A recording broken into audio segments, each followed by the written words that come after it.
Chapter 1. The night I finally decided to stop being afraid of love, I drove straight from my parents' farm to surprise Paul. He opened the door with his shirt hanging open and his hair a mess.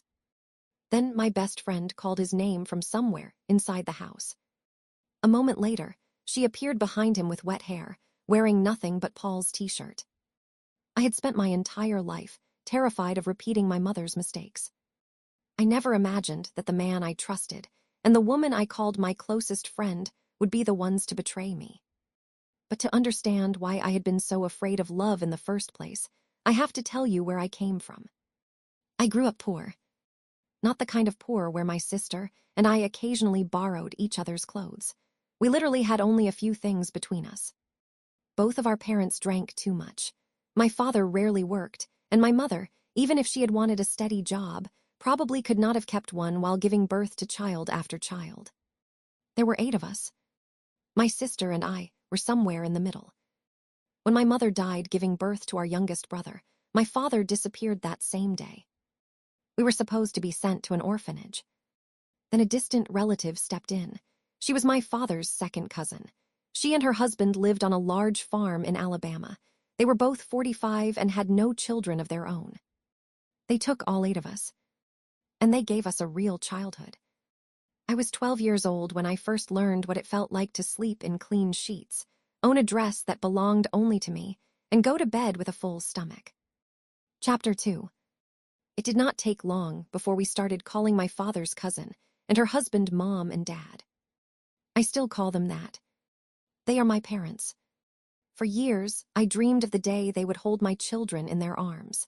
I wanted to name my children after them because they were the most wonderful people I had ever known. Still, growing up hungry and poor left a mark on me. While other girls dreamed about becoming actresses or singers, I searched for something safe and reliable. I studied food technology in college. After graduating, I found a job at a food manufacturing plant in a town about 100 miles from my parents' farm. We produced sauces. As far as I was concerned, I had accomplished the minimum I needed in life. I had a profession. I had a paycheck. I had food in my kitchen. At work, I met a woman named Mary. She was my age and worked as the CEO's secretary. For a while, we rented an apartment together because it was cheaper. The arrangement worked well. One of us cooked while the other cleaned, and the next week we switched. We spent very little and saved as much as we could. My salary was decent, even in the beginning, but I was terrified of ever being hungry and barefoot again, so I lived carefully and put money away for a bad day. Mary and I lived together without any real problems for 2 years, maybe even longer. Then she started seeing a man named David. He stayed overnight constantly, and our comfortable little world began to fall apart. Eventually, Mary asked me to move out because she wanted to live in the apartment with him. To be honest, I could have refused. I had found the apartment, and I was the primary tenant. But I did not want to make things difficult for my friend. By then, I had enough savings, so I rented a studio close to work. While Mary built a life with David, my own life kept moving forward. Chapter 3. I met Paul at a professional conference. He was around 35, with reddish blonde hair, broad shoulders, and an intense gaze. His distribution company sold products made by our plant, and when I say it was his company, I mean that literally. Paul owned a large, successful business. I was explaining our manufacturing process at the conference when he stopped at my booth. He seemed fascinated by every detail. We started talking, and somehow we could not stop. At least, that was what I believed. Later, Paul admitted that he had not cared about the manufacturing process at all. He had stayed because he wanted to look at me. He wanted to watch me talk. That was the only reason he had spent so long at my booth. We started dating. At first, our dates were cautious and almost formal. Because of my childhood, I had always avoided men. I had lived almost like a nun, terrified that I might repeat my mother's life. But Paul was attentive, patient, understanding. He did not rush me. He accepted my short, awkward kisses and slowly let me get used to being close to him. Sometimes the 4 of us went out together, Mary, David, Paul, and me. But honestly, standing next to Paul, a successful business owner, David looked defeated. He had spent the previous 6 months drifting from one temporary job to another. Chapter 4. A couple of weeks after our last outing together, Mary told me she had broken up with David. She cried for a week. After that, she began joining Paul and me more and more often. I felt uncomfortable telling her no. She was my friend, and she was hurting after the breakup. And there was another reason I allowed it. I was afraid to be alone with Paul. I had never been intimate with anyone, even at my age. Paul knew that. At first, he never pushed me, but as time passed, his hands began to move lower. He held me longer. He wanted more closeness than before. I panicked. Having Mary with us made me feel safer because it created distance between Paul and me. Then my adoptive mother got sick. I took several unpaid days off and drove to the farm. I told Paul I would probably stay for about a week. He promised to come see me over the weekend. But almost all of my brothers and sisters came home too. 2 of my brothers brought their wives, and the house became crowded. After spending time with Mom and Dad, I decided to return home. I lived closer than the others, and there were already more than enough people there to help. During the drive back, I thought about my siblings. They were not afraid of serious relationships.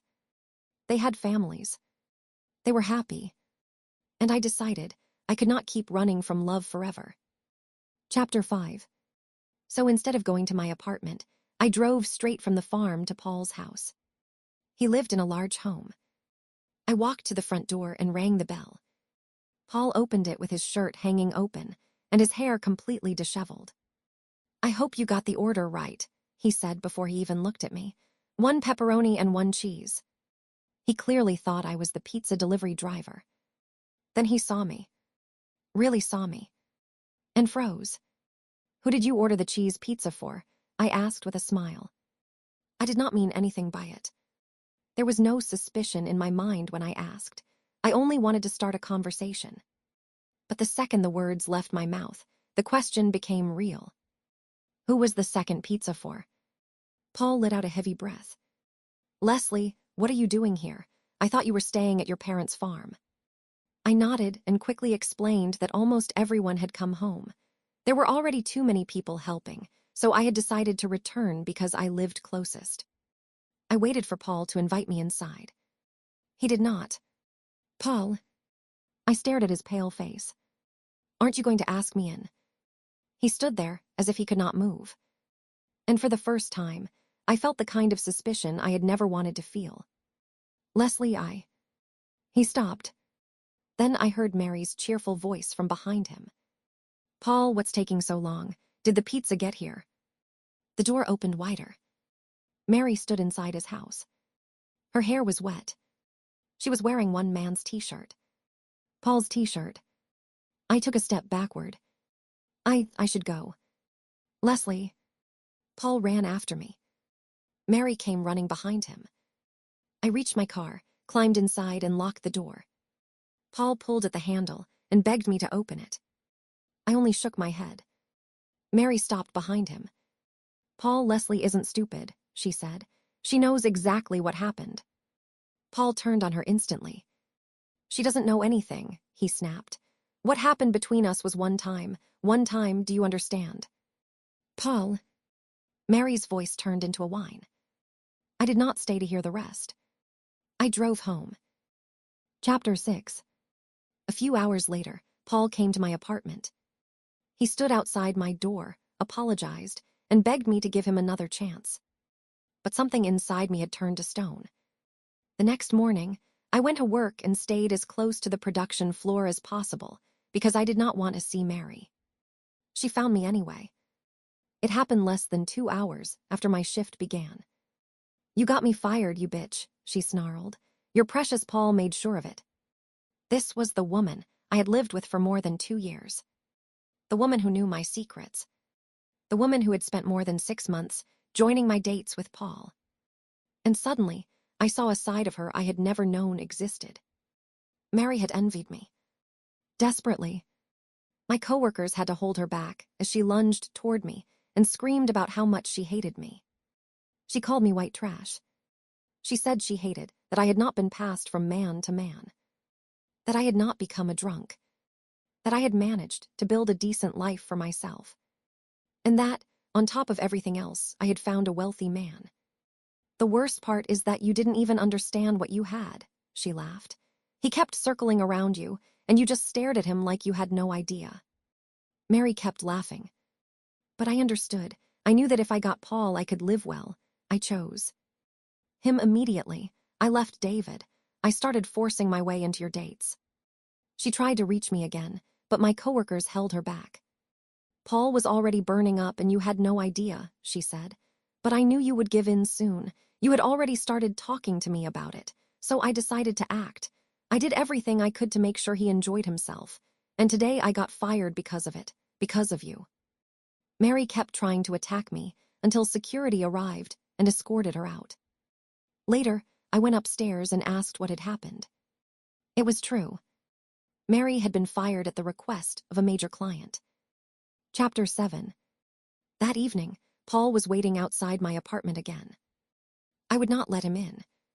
He kept coming back. He kept apologizing. He kept waiting. 6 months passed. By then, I had started stopping outside for a little longer, instead of walking straight past him. Paul tried to explain that his body had betrayed him. He said he was deeply sorry. He said he knew he was guilty. 1 month later, I went to the farm for Christmas. Paul arrived without an invitation. He knocked on the door. When I saw him, I did not want to let him inside. But Mom and Dad reminded me that it was Christmas and said that was not how people behaved on Christmas. So I held my tongue. After dinner, Mom spoke with Paul while my brothers pulled me aside. Somehow, they knew exactly what had happened. They did not tell me to forgive Paul. They told me to test him. My brothers carefully explained that Paul had been wrong. What he had done was infidelity. It was cheating. There was no excuse for it. But speaking as a man, I can say that situation would have been difficult for me too, one of my brothers admitted awkwardly. For me too, another said. I would die from guilt if I ever cheated on Sadie, but if my body betrayed me. I don't think I would have escaped it either, my third brother said. It's disgusting, but once you know what sex is like, going without it can be difficult. We aren't defending Paul, the second brother said. We're only trying to explain how it might look from a man's point of view. Test him, my oldest brother said. For the first time in years, I felt grateful that my biological parents had brought so many children into the world. I would never be alone. I had brothers. I had sisters. I had their families. And they cared about me. But I think we should warn him, my youngest brother said as he walked into the room. He had clearly heard part of our conversation. If that idiot ever cheats on Leslie again, we'll break his legs. And something else, Dad said as he entered behind him. My brothers had not expected that from an older man. They burst out laughing. Chapter 8. There was no instant reconciliation between Paul and me. I did not suddenly forget what he had done. But I gave him a second chance. Paul was an intelligent man. He had not built a successful business by being careless with valuable opportunities. And he held on to that chance. 2 years later, we got married.